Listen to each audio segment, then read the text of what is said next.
Good morning everyone, most welcome in Avinash tutorial. जैसे last classes में हम लोगों ने रिफ्रैक्शंस पार्ट को कवर किया था, उससे ही हम लोग कंटिन्यू कर रहे हैं और आज के क्लासेस में हम लोग प्रिज्म से रिलेटेड सारे टॉपिक को समझेंगे। इसमें पहला आता है कि prism. Prism is a portions of transparent refracting medium bounded by 3 rectangular and 2 triangular faces.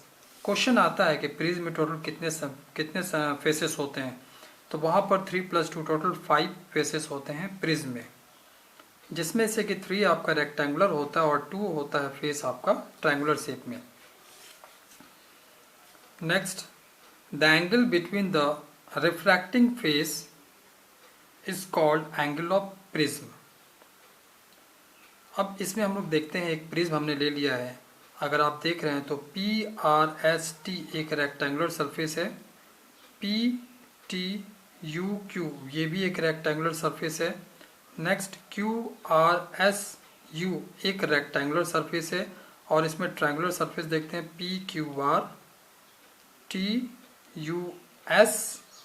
ये आपके बिल्कुल आमने सामने ये जो हैं आपके रेक्टेंगुलर सरफेस हैं और रेक्टेंगुलर फेस आपके 1 2 बिल्कुल देखिए, ये इस साइड में है, एक इस साइड में और एक नीचे साइड में है। तो 3 रेक्टेंगुलर फेस होता है और 2 इसमें ट्रायंगल सरफेस होते हैं। अब इसमें जो ये पार्ट होता है पहला, उसको हम लोग लिखते हैं रिफ्रैक्टिंग सरफेस, क्योंकि लाइट्स यहाँ से आती है और इसी से इमर्जेंट होती है, इनसाइड में जाती है। ये जो होता है, जो परपेंडिकुलर जो ऊपर के साइड में उठा हुआ रहता है, उसको हम लोग कहते हैं रिफ्रैक्टिंग एजेस। एज मतलब होता है किनारा। इसके बाद लाइट जब इसमें एंट्री करती है तो ये जो फेस होता है सामने का, वो एक ट्रायंगुलर फेस होता है। उस ट्रायंगल के एंगल को कहते हैं एंगल ऑफ प्रिज्म। ये जो पार्ट है, क्योंकि लाइट यहाँ से इंसिडेंट कर रही है और यहीं से इसका आउटसाइड में निकलना होता है, तो रिफ्रैक्टिंग सरफेस ये जो है टोटल क्लास आपका एक रिफ्रैक्टिंग सरफेस हो जाता है और बेस जो है वो आप एक रेक्टेंगुलर फेस में लेते हैं। अब इस पूरे फेस में क्या क्या चीज़ है, उस चीज़ों को ग्राफ आप देखते रहिए। पहला हमारा मिलता है PQ। तो PQ जो है आपका वो एक इंसिडेंट रे है। नेक्स्ट जो I है, I से रिप्रेजेंट करते हैं angle of incident.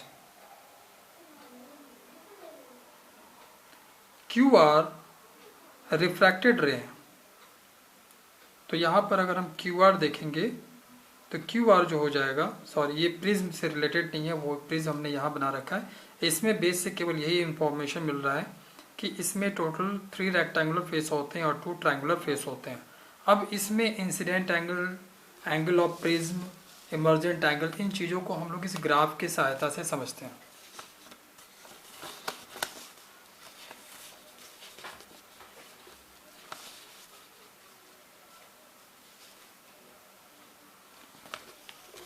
Okay. Principal sections of prism is section of the prism normal to the refracting edge, that is LMN। तो यहाँ पर LMN जो है वो एक एज है, ट्रायंगल का एक एज है और ये एज जो है वो आपका रिफ्रैक्टिंग एज है। यहीं से रे का डायरेक्शन जब भी सरफेस पे आएगी, रे का डायरेक्शन आपका चेंज होगा, क्योंकि यहाँ रेयर और यहाँ पर डेंसर है।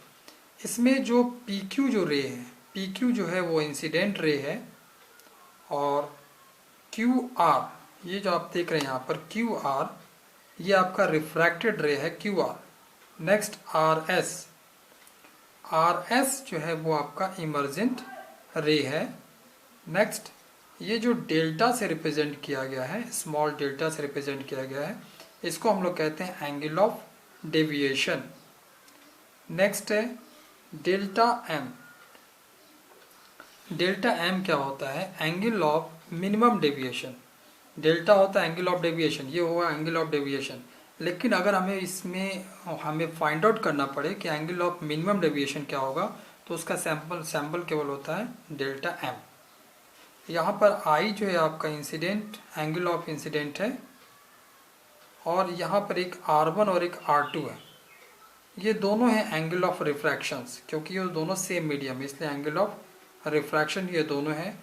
E को हम लोग कहते हैं एंगल ऑफ इमरजेंस, और यहाँ ए हो जाता है, इसको हम लोग कहते हैं एंगल ऑफ प्रिज्म। तो यहाँ पर हमने प्रिज्म में टोटल ये देख लिया कि रे आ रहा है, इमरजेंट हो, रे आ रहा है और उसका रिफ्रैक्शन हो रहा है, इमरजेंट हो रहा है, तो कौन क्या कैसे है, चीज़ों को हमने समझा। अब इसी चीज़ में हम ये समझाते हैं कि इस डेल्टा के बारे में, जिसको हमने लिखा एंगल ऑफ डेविएशन। यहाँ पर रे जो है इनिशियल में पॉइंट क्यू पे आती है, लेकिन रेयर से डेंसर होने के कारण ये ओरिजिनल पाथ को छोड़ करके नॉर्मल के साइड में बैंड हो जाती है। बैंड होने के बाद फिर अगेन ये पॉइंट आर पे आती है, लेकिन अब ये अपने सेम मीडियम में जा रही है। तो यहाँ पर पॉइंट पर जो नॉर्मल से जो एंगल ये बनेगा वो सेम एंगल ये होगा। अगर ये 30 डिग्री से एंट्री कर रही है तो यहाँ भी नॉर्मल से वो 30 डिग्री से ही इमर्जेंट होगी। तो अब यहाँ पर देखते हैं कि रे का पाथ आपका ये था, लेकिन रे आपका इमर्जेंट ऐसे हो रहा है। तो इस इमर्जेंट रे को जब बैक साइड में लेके जाएंगे तो वो टी पॉइंट पे स्ट्राइक करेगा, और टी पे जो एंगल बनेगा that angle is known as angle of deviation. अगर ये प्रिज्म बना हुआ है, रे यहाँ इंसिडेंट हो रही है, तो इसके टॉप वाला जो एंगल होगा, इसी एंगल को एंगल ऑफ प्रिज्म कहेंगे, इन दोनों को नहीं कहेंगे, इनको कहेंगे, क्योंकि ये एंगल भी डिपेंड करता है कि इनका डेविएशन कितना होना चाहिए। अगर एंगल इंक्रीज करता है और एंगल डिक्रीज होता है, इंक्रीज होता है तो डेविएशन जो होगा आपका angle of deviation, angle of deviation जो होगा वो ग्रेटर होगा, और ये वैल्यू जैसे जैसे डिक्रीज करेगी डेविएशन भी आपका डिक्रीज होता जाएगा। अब फॉर्मूला क्या है इनके बीच में, न्यूमेरिकल्स के लिए आपको बहुत हेल्पफुल होगा, जो इसमें न्यूमेरिकल आते हैं छोटे छोटे डेविएशन से रिलेटेड। एंगल ऑफ डेविएशन होता है angle of incident plus angle of emergent minus angle of prism. Next formula होता है refractive index first plus R1 R2 angle of refraction first plus angle of refraction second, दोनों को add कर देंगे तो ये आपका एंगल ऑफ प्रिज्म हो जाएगा। और यहाँ से जो रिफ्रैक्टिव इंडेक्स इस प्रिज्म का निकाले, इस प्रिज्म का रिफ्रैक्टिव इंडेक्स क्या हो जाएगा, उसका फॉर्मूला है sine angle of prism plus minimum deviation divided by 2 whole divided by sine angle of prism बटे 2। जब इसको सॉल्व करेंगे तो इस प्रिज्म का डेविएशन क्या है वो आ जाएगा। क्लियर हो पा रहा है? नेक्स्ट,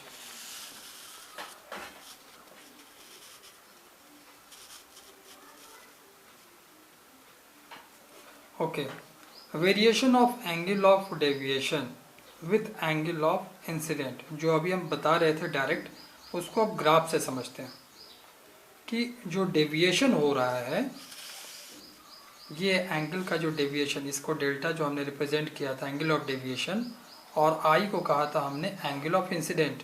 एंगल ऑफ इंसिडेंट और इस डेविएशन में क्या रिलेशन है, इसको एक ग्राफ से समझते हैं। कैसे किसको बढ़ाएंगे, किसका इंक्रीजिंग और किसका डिक्रीजिंग होगा।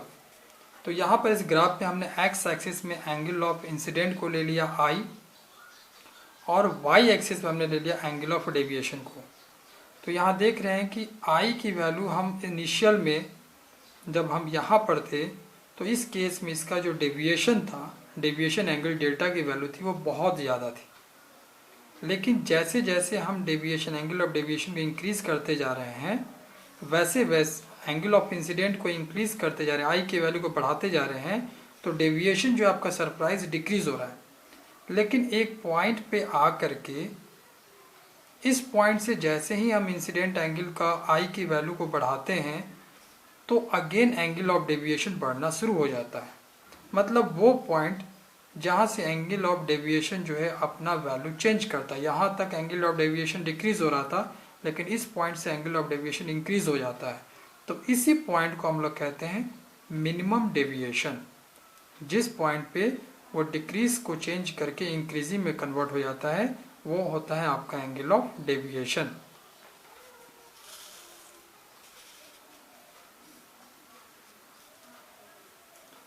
Next, angle of deviation depends on. तो आपका जो एंगल डेल्टा जिसको हमने शो किया था डेविएशन से, वो किस पे डिपेंड करता है। पहला तो आई पे डिपेंड करता है incident angle. Next, angle of prism मतलब ए पे डिपेंड करता है। Next material of the prism, वो ग्लास है, वाटर है, किस चीज़ से वो प्रिज्म बना हुआ है, सॉरी ग्लास है या किसी और मटेरियल का बना हुआ है, किस चीज़ का वो प्रिज्म बना हुआ है, उसके मटेरियल पे भी आपका डेविएशन जो है एंगल का वो डिपेंड करता है। Next wavelength of colour of the light, किस तरह की लाइट जो इस प्रिज्म में एंट्री कर रही है, क्योंकि जैसा हमने बताया था कि जो वॉयलेट कलर होता है उसका वेवलेंथ ज़्यादा होता है, रेड कलर का वेवलेंथ आपका कम होता है, तो वेवलेंथ भी जो है वो एंगल ऑफ डेविएशन को अफेक्टेड करते हैं। At minimum deviation positions, minimum deviation का जो पोजीशन है जिसको हमने डेल्टा एम से शो किया था अभी ग्राफ में आपको, ये जो था मिनिमम डेविएशन का पॉइंट्स था, उसके लिए है कि angle of incident i equal to angle of emergence, मतलब अगर आई और ई की वैल्यू बराबर हो जाए, आई और ई कहाँ है उस चीज़ को ग्राफ में फिर देखते हैं। अगर आपका आई एंगल ऑफ इंसिडेंट और ई एंगल ऑफ इमरजेंट, अगर ये दोनों वैल्यू बराबर हो जाता है तो इस केस में इनका जो डेविएशन है, इनका इन दोनों इस रे का जो डेविएशन है जिसको डेल्टा एम से हमने निकाला है, ये जो डेल्टा होगा, जो आपका डेविएशन होगा एंगल ऑफ डेविएशन, वो सबसे कम होगा। नेक्स्ट पॉइंट,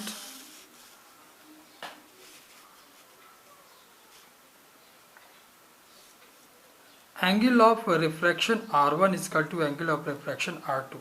जो प्रिज्म में हमने दो एंगल दिखाए थे आपको R1 R2, अगर वो दोनों की वैल्यू अगर आपकी इक्वल हो जाए तो उस केस में भी आपका जो डेविएशन होगा वो सबसे कम होगा, एंगल ऑफ डेविएशन मिनिमम होगा। थर्ड है incident ray PQ and emergent ray RS are symmetrically placed with respect to the prism. Next, the refracted ray inside the prism is parallel to the base of the prism. इसमें क्या करा fourth point में कि अगर आपका QR जो है, ये QR जो है आपका रिफ्रैक्टेड रे है, अगर ये रिफ्रैक्टेड रे प्रिज्म के बेस ये आपका MN आपका बेस है, अगर ये दोनों आपस में पैरेलल हो जाता है तो उस केस में भी एंगल ऑफ डेविएशन जो होगा वो आपका सबसे मिनिमम हो जाएगा।